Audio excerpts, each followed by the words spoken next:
दोस्तों, क्या चुनाव आयोग ने ततैया का छत्ता छेड़ दिया है? एक ऐसा छत्ता जो उड़ के अब खुद उसके ऊपर आने वाला है। हालत ही हो गई है दोस्तों कि चुनाव आयोग के एक फैसले ने इंडिया गठबंधन तो छोड़िए, खुद बीजेपी और एनडीए की भी सांसें रोक दी हैं। दोस्तों, एनडीए वाले भी ये कह रहे हैं कि चुनाव आयोग ने जो रायता फैला दिया है, इसको समेटना मुश्किल हो जाएगा। दोस्तों, आज के इंडियन एक्सप्रेस का पहले पन्ने का ये आर्टिकल मैं आपको दिखा रही हूँ।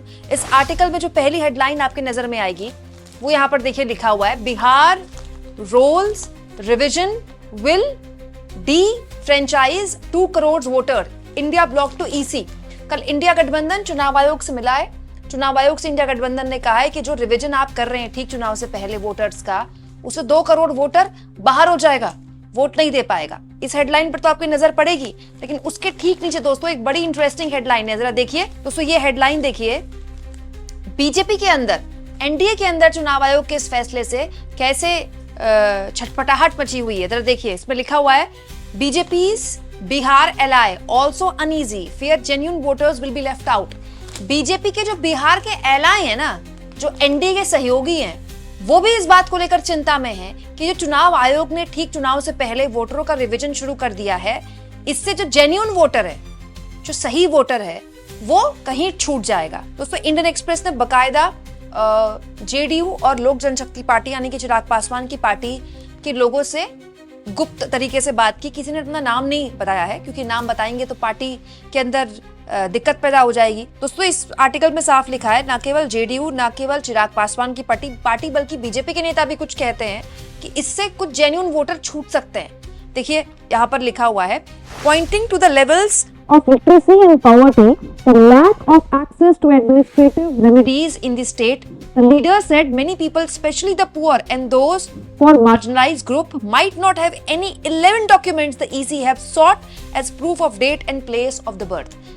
चुनाव आयोग ने जो 11 डॉक्यूमेंट मांगे हैं, इस आर्टिकल के हिसाब से जेडीयू के बड़े नेता ये कहते हैं कि बिहार में जिस लेवल की गरीबी है, जिस लेवल की अशिक्षा है, वहां पर ऐसा भी हो सकता है कि लोगों के पास इन 11 में से एक भी डॉक्यूमेंट ना हो। दोस्तों, अब इस आर्टिकल में एक बड़ी और इंटरेस्टिंग चीज बताई गई है।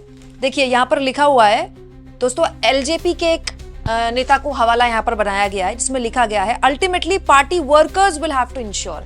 मतलब आप कह लीजिए कि चुनाव आयोग ने ये जो काम कर दिया है, इसके बाद पार्टी वर्कर, जो पार्टी के कार्यकर्ता हैं, वो इस बात को लेकर डरे हुए हैं कि अंत में हमको ही जमीन पर उतरना पड़ेगा।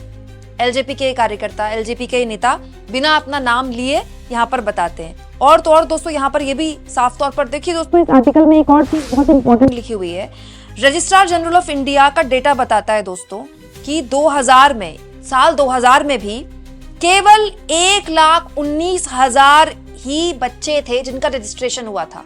आज से 25 साल पहले केवल 1,19,000 लोग, मतलब बिहार में पैदा होने वाले केवल 3.7 बच्चों का ही बर्थ सर्टिफिकेट उनके पास होगा, अगर वो 2000 के आसपास पैदा हुए होंगे, जो कि भारत के कुल एवरेज से बहुत ही कम है। भारत का कुल एवरेज 56% है। इसी आर्टिकल में एक और जगह लिखा हुआ है, जहां जेडीयू नेता ये कहते हैं कि बहुत बड़े स्तर पर दलित और पिछड़ी जाति के लोग हैं जिनको सरकारी सुविधाएं मिल रही हैं, जैसे फ्री राशन मिल रहा है, सरकार की दूसरी सुविधाएं ना, या फिर उज्ज्वला योजना मिल रही है, उनके पास भी बर्थ सर्टिफिकेट्स या फिर ये प्रूफ्स नहीं हो सकते, और इसकी वजह से वो वोट देने से वंचित रह जाएंगे। और तो और दोस्तों, यहाँ पर ये भी लिखा हुआ है, देखिए, a BJP leader expressed concern about genuine voters getting left out despite the best efforts of political party.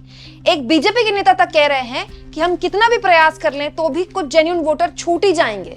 खास तौर पर यहाँ पर यह भी लिखा है कि अपर कास्ट के जो गरीब वोटर हैं, बहुत से लोग हैं ना जो अपर कास्ट से हैं, जो अगड़ी जाति से हैं लेकिन गरीब हैं, वो भी छूट जाएंगे हम कितना भी प्रयास कर लें।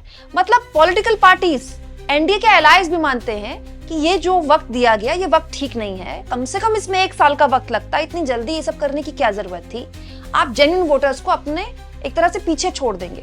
मतलब अब तक जो बात इंडिया गठबंधन कह रहा था, वो एनडीए भी कह रहा है। हालांकि दोस्तों, ऑन रिकॉर्ड जब एनडीए के नेताओं से बात करो तो सब कहते हैं कि नहीं नहीं, बिल्कुल सही फैसला है, हमने तो जमीन पर अपने कार्यकर्ताओं की फौज बिछा दी है, हमारे कार्यकर्ता सड़क पर हैं। चुनाव आयोग कहता है कि उसके बीएलओ लगातार लोगों को संपर्क कर रहे हैं। लेकिन सच्चाई है दोस्तों कि इस देश में एक बहुत बड़ी आबादी है जो लेट 30s में है, उसके पास बर्थ सर्टिफिकेट होना मतलब ऐसी चीज है जो कि आप उससे ऐसी चीज मांग रहे हैं जो उसके पास हो ही नहीं सकती। दोस्तों बहुत से ऐसे लोग हैं जिनकी जो उम्र होगी 35 से 40 वर्ष के बीच होगी, जिनका जो बर्थ हुआ है, जिन जो पैदा हुए हैं वो घर पर हुए हैं, और केवल बिहार में नहीं देश भर में हुए हैं। उनके पास बर्थ सर्टिफिकेट कैसे आएगा? बर्थ सर्टिफिकेट को लेकर अवेयरनेस तो अभी 10-15 सालों पहले शुरू हुई है। इससे पहले तो बर्थ सर्टिफिकेट जैसे कोई चीज चलती नहीं थी। 10वीं और 12वीं का सर्टिफिकेट चलता था, उसके बाद आपका आधार आ गया, उससे पहले ड्राइविंग लाइसेंस वगैरह चलता था, उससे पहले राशन कार्ड चलता था।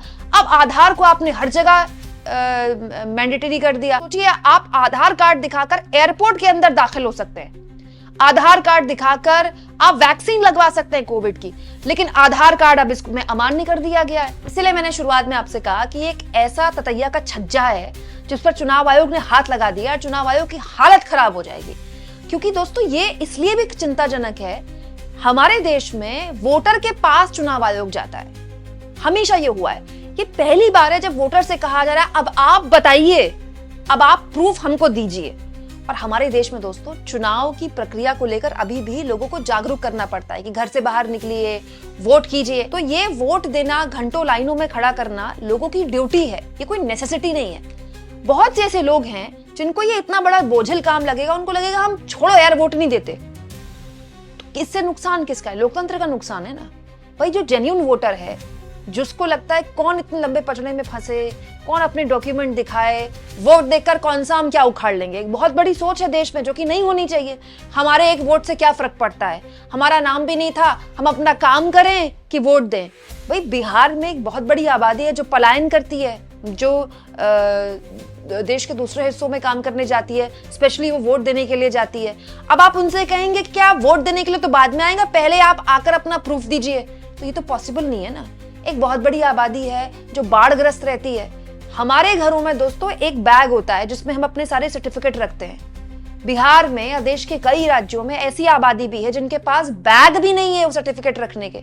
उनके पूरे पूरे घर डूब रहे हैं, वो सर्टिफिकेट कहां से इकट्ठा करेंगे? इसीलिए ये जो एक पूरा ठीक चुनाव से 2-2.5 महीने पहले रिवीजन किया गया है, ये रिवीजन हर लिहाज से लोकतंत्र के लिए बहुत खतरनाक है।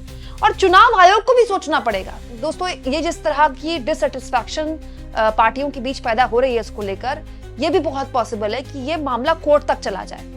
हालांकि इसको लेकर भी अभिषेक मनु सिंघवी ने आपत्ति दर्ज कराई है कि कोर्ट पे जाने के लिए भी वक्त बहुत कम है, क्योंकि अधिसूचना जारी होने वाली है। तो वक्त ही नहीं दिया चुनाव आयोग ने इस पूरी रिवीजन के लिए, जबकि इस रिवीजन में जो सबसे इंपॉर्टेंट चीज है वो वक्त है। आप इस मुद्दे पर क्या सोचते हैं दोस्तों?